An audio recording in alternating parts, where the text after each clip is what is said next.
Здравствуйте, мои дорогие друзья. Продолжим историю предпосылок и причин Второй мировой войны. Зачем она была нужна Великобритании? То, что она была не нужна СССР, Германии, это понятно.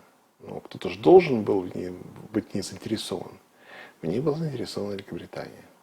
В меньшей степени Франция, а больше всего США.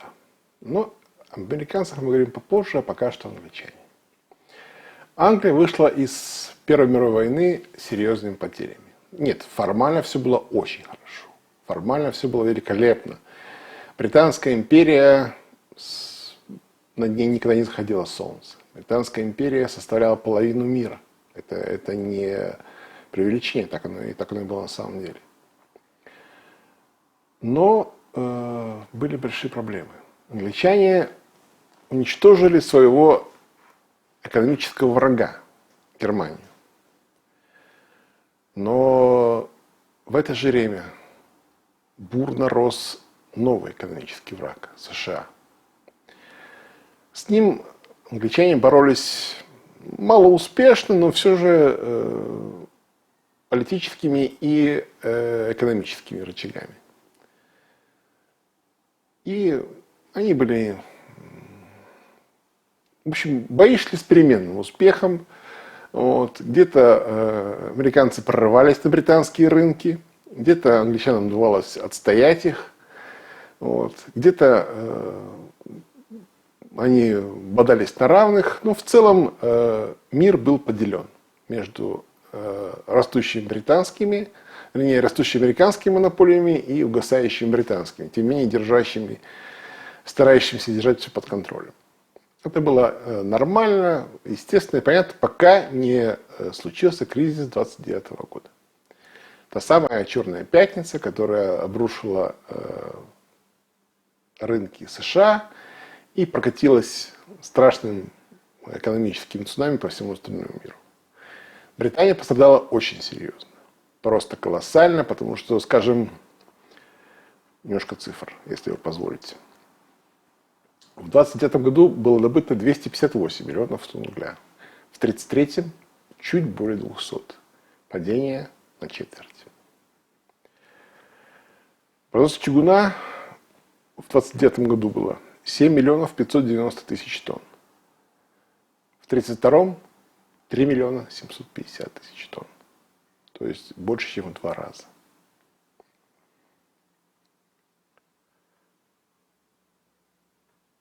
Выплавка стали упала почти в 3 раза. То есть британские металлургические комбинаты работали в треть своих возможностей.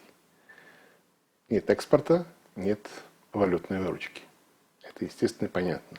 А металл, сталь, чугун – это была статья традиционно британского экспорта.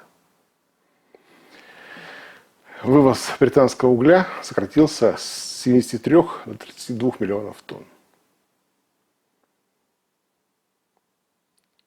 Более того, мастерская мира, которая была в Великобритании, перестала вывозить хлопчатобумажное полотно. Как перестала? В 2 раза упал вывоз. То есть внутренний долг Великобритании вырос в 10 раз. В 2013 году он составлял 645 миллионов фунтов стерлингов. В 2019 6,5 миллиардов фунтов стерлингов. А всего внешний долг к началу кризиса составил более 850 миллиардов фунтов стерлингов. Это колоссальные цифры, и это подрывало экономику Великобритании очень серьезно.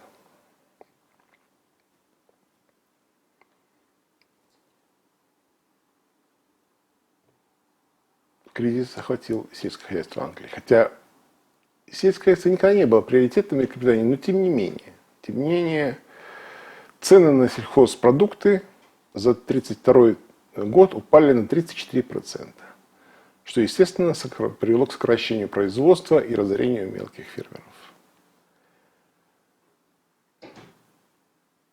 Причем шла серьезная борьба внутри этих так называемых союзников по Антанте. Французская мука в 1932 году продавалась в Англии на треть дешевле, чем за нее платили французы. То есть чистой воды демпинг в тех временах. Ну, за сокращающиеся расходы шла битва не на жизнь, а на смерть.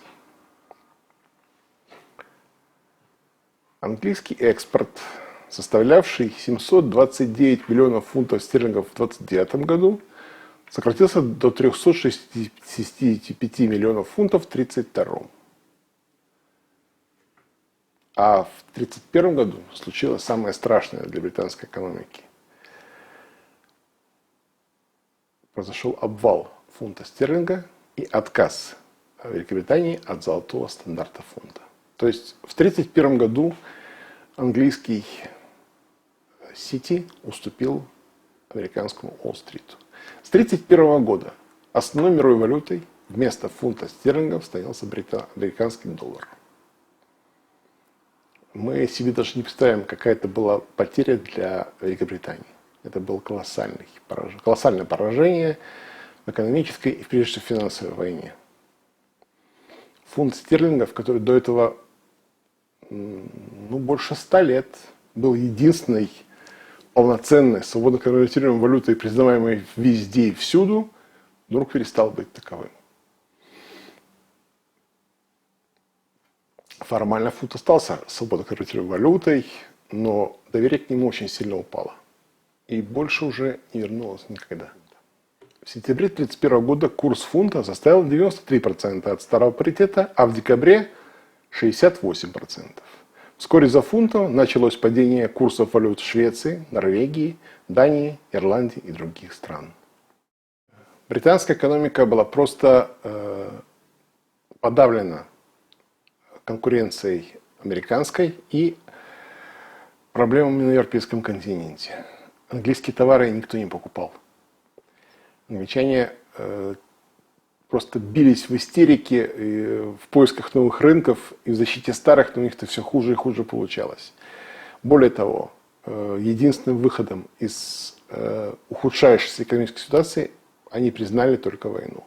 И это не пустые слова. Я процитирую британского министра торговли Хадсона, который в 1938 году абсолютно с чистой совестью, без экивоков различных, сказал на пишущей братьи под протокол. Я процитирую.